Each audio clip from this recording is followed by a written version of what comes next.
Hi friends, ಇವತ್ತು ಪಾಲಕ್ ಪೂರಿ ಮತ್ತು ತರಕಾರಿ ಸಾಗು ಮಾಡೋದು ಹೇಗೆ ಅಂತ ನೋಡೋಣ ಬನ್ನಿ. ಹಾಗೆ ಎಲ್ಲರಿಗೂ ನನ್ನ ಯೂಟ್ಯೂಬ್ ಚಾನಲ್ಗೆ ಸ್ವಾಗತ. ಯಾರಿನ್ನ ನನ್ನ ಚಾನಲ್ಗೆ ಸಬ್ಸ್ಕ್ರೈಬ್ ಆಗಿಲ್ಲ ಸಬ್ಸ್ಕ್ರೈಬ್ ಮಾಡ್ಕೊಳ್ಳಿ ಮತ್ತು ಫಾಲೋ ಮಾಡಿ, ಸಪೋರ್ಟ್ ಮಾಡಿ. ಮೊದಲು ಒಂದು ಜಾರಿಗೆ ಬೇಯಿಸಿರುವಂಥ ಪಾಲಕ್ ಸೊಪ್ಪು, 1-2 ಇಂಚು ಶುಂಠಿ, ಒಂದು 3-4 ಹಸಿರು ಮೆಣಸಿಕಾಯಿನ ತಗೊಂಡು ಅದನ್ನು ನೀಟಾಗಿ ರುಬ್ಬಿ ಪೇಸ್ಟ್ ಮಾಡಿಟ್ಕೊಳ್ಳಿ. ನೆಕ್ಸ್ಟು ಚಪಾತಿ ಹಿಟ್ಟನ್ನ ಎಷ್ಟು ಬೇಕು ನಿಮ್ಗೆ ಅಳತೆಗೆ ಅಷ್ಟನ್ನು ತಗೊಂಡು ಅದಕ್ಕೆ ಸ್ವಲ್ಪ ಸಾಲ್ಟ್ ಹಾಕ್ಕೊಂಡು ಮತ್ತು ರುಬ್ಬಿಟ್ಟಿರುವಂಥ ಪಾಲಕ್ ಸೊಪ್ಪಿನ ಪ್ಯೂರಿನ ಹಾಕ್ಕೊಂಡು ಸ್ವಲ್ಪ ಉಗುರು ಬೆಚ್ಚಗಿರೋ ನೀರನ್ನ ಆ್ಯಡ್ ಮಾಡಿಕೊಂಡು ಕಲಸಿ. ನೀವು ಉಗುರು ಬೆಚ್ಚಗಿರೋ ನೀರನ್ನ ಹಾಕಿದ್ರೆ ಚಪಾತಿ ತುಂಬ ಸಾಫ್ಟಾಗಿ ಬರುತ್ತೆ. ನಿಮಗೆ ಪೂರಿನೂ ಸಾಫ್ಟಾಗಿ ಕ್ರಿಸ್ಪಿಯಾಗಿರಲಿ ಅಂದರೆ ಸ್ವಲ್ಪ ಉಗುರು ಬೆಚ್ಚಗಿರೋಗೆ ನೀರನ್ನ ಹಾಕ್ಕೊಳ್ಳಿ. ಚೆನ್ನಾಗಿ ಅದನ್ನು ನಾದ್ಕೊಂಡು ಸ್ವಲ್ಪ ಎಣ್ಣೆನ ಹಾಕ್ಕೊಂಡು ಚೆನ್ನಾಗಿ ನಾದ್ರೆ ಹಿಟ್ಟು ಸ್ವಲ್ಪ ಸಾಫ್ಟ್ ಇರುತ್ತೆ. ಗಟ್ಟಿಯಾದರೆ ಏನಾಗುತ್ತೆ, ಪೂರಿ ಅಷ್ಟು ಚೆನ್ನಾಗಿ ಬರಲ್ಲ, ಜಾಸ್ತಿ ಕ್ರಿಸ್ಪಿ ಆಗಿಬಿಡುತ್ತೆ ಮತ್ತು ಸ್ವಲ್ಪ ಇಟ್ಬಿಟ್ರೆ ಆರೋದಂಗೆ ಆಗುತ್ತೆ.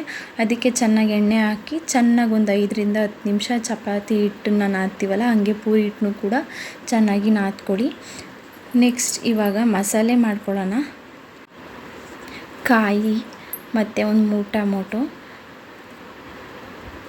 ಇದಿಷ್ಟನ್ನು ಜಾರ್ಗೆ ಹಾಕ್ಕೊಂಡು ರುಬ್ಕೊಳ್ಳಿ. ಕಾಯಿ ಚೆನ್ನಾಗಿ ಸಮಿಲಿ ಚೆನ್ನಾಗಿ ರುಬ್ಬಿಟ್ಟು ಇಟ್ಕೊಳ್ಳಿ.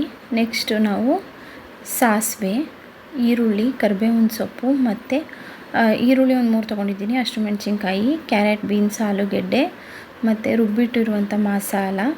ನೆಕ್ಸ್ಟ್ ಅರ್ಧ ಟೇಬಲ್ ಸ್ಪೂನ್ ಅರಿಶಿನ ಪುಡಿ, ಸಾಂಬಾರು ಪುಡಿ 2 ಟೇಬಲ್ ಸ್ಪೂನಷ್ಟು ಮತ್ತು ರುಚಿಗೆ ತಕ್ಕಷ್ಟು ಉಪ್ಪು. ಒಂದು ಪಾತ್ರೆಗೆ ಎಣ್ಣೆ ಹಾಕ್ಕೊಳ್ಳಿ.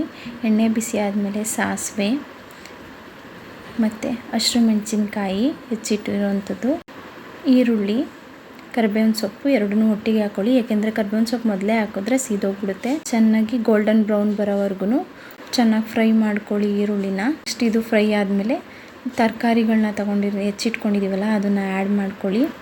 ತರಕಾರಿ ಸ್ವಲ್ಪ ಹಸಿ ವಾಸನೆ ಹೋಗೋವರೆಗೂ ಎಣ್ಣೆಲಿ ಚೆನ್ನಾಗಿ ಫ್ರೈ ಆಗಲಿ.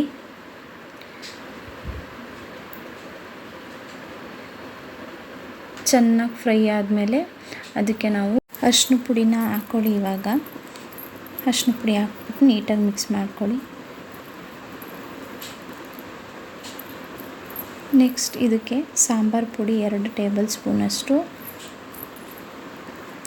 ಚೆನ್ನಾಗಿ ಸಾಂಬಾರು ಪುಡಿ ಸ್ವಲ್ಪ ಎಲ್ಲದ್ರ ಜೊತೆ ಮಿಕ್ಸ್ ಆಗಲಿ. ಮತ್ತು ಮಸಾಲೆ ರುಬ್ಬಿಟ್ಟಿರ್ತೀವಲ್ಲ ಕಾಯಿ ಮತ್ತು ಟೊಮೊಟೊ ಎರಡನ್ನೂ, ಆ ಮಸಾಲೆನ ಆ್ಯಡ್ ಮಾಡ್ಕೊಳ್ಳಿ.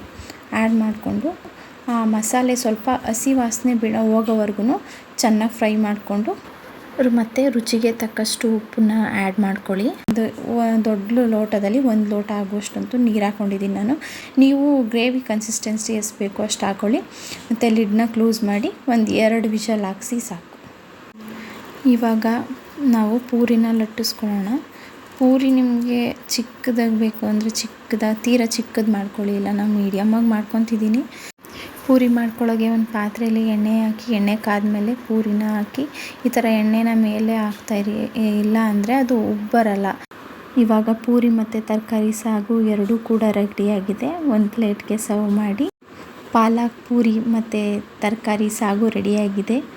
ನೀವು ಕೂಡ ನಿಮ್ಮ ಮನೆಯಲ್ಲಿ ಟ್ರೈ ಮಾಡಿ, ರುಚಿ ಹೇಗಿತ್ತು ಅಂತ ಕಮೆಂಟ್ ಮಾಡಿ, ಲೈಕ್ ಮಾಡಿ. ಯಾರೆಲ್ಲ ವಿಡಿಯೋನ ನೋಡ್ತಿದ್ದೀರಾ ಎಲ್ಲರಿಗೂ ಕೂಡ ಧನ್ಯವಾದಗಳು.